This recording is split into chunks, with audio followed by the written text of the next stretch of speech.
دا ملګری تپوس کوي چې مونږ دوبۍ کې کار کوو نو زمونږ ډیوټي شروع کیږي لیټ او ختمیږي لیټ د ورځې د 10 نه والې تر شپې 11 بجو پورې. نو که مونږ سهار مونځ پسې اوده شو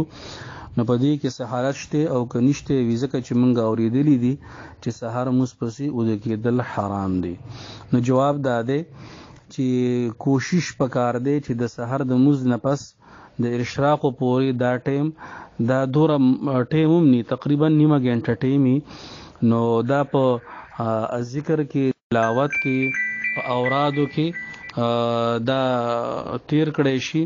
او که بیا د اشراقو نه پس بندو د کېږي نو څه حرج نشته. خو که د څه عذر په وجه باندې څنګه چې تاسو وایي تاسو د شپې